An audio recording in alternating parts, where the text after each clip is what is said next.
नमस्कार, मैं हूं अक्षिता मौर्य।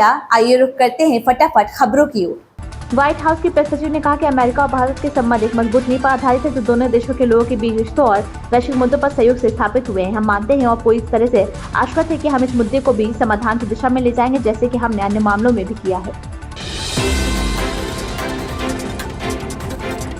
भारतीय जनता पार्टी के राष्ट्रीय अध्यक्ष जेपी नड्डा ने मणिपुर में जारी हिंसा को लेकर कांग्रेस प्रमुख मल्लिकार्जुन खड़गे को पत्र लिखा। पत्र में नड्डा ने लिखा कि इस साल की शुरुआत में जब प्रधानमंत्री नरेंद्र मोदी मणिपुर में हिंसा के मुद्दे को संबोधित कर रहे थे, तब आप और आपकी पार्टी ने जिस अपमानजनक और गैर जिम्मेदाराना तरीके से वॉकआउट किया था, उसे प्रत्यक्ष रूप से देखने के बाद इस मुद्दे पर राष्ट्रपति को संबोधित करना, आपका पत्र देखना मेरे लिए हैरान करने वाला है।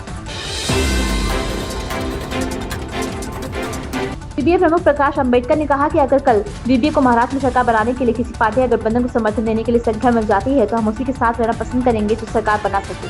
हम सत्ता में रहना चुनेंगे।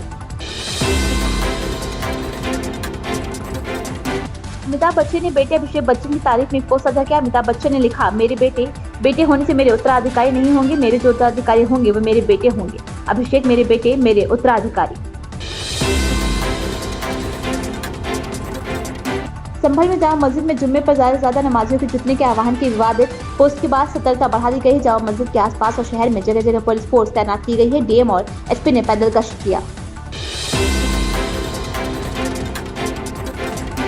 लोकसभा चुनाव में हुए भेदभाव से मात खाई भाजपा को 9 विधानसभा सीटों पर हुए उपचुनाव में ऐसी स्थिति का सामना करना पड़ा है। मतदान के बाद भेदभाव को लेकर मेरे इनपुट ने भाजपा के शीर्ष नेताओं की चिंता बढ़ा दी है।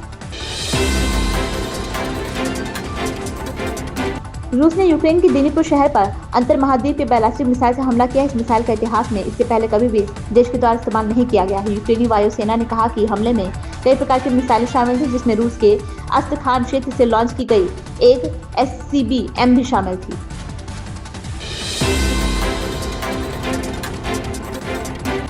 काशी विश्वनाथ ज्ञानवापी मस्जिद मामले में सुप्रीम कोर्ट ने भारतीय पुरातत्व सर्वेक्षण और मस्जिद प्रबंधन समिति को नोटिस जारी किया है। शीर्ष कोर्ट ने यह आदेश हिंदू याचिकाकर्ताओं की याचिका पर दिया। उन्होंने ज्ञानवापी मस्जिद के वजूखाना क्षेत्र का सर्वेक्षण ASI से करवाने की मांग की है।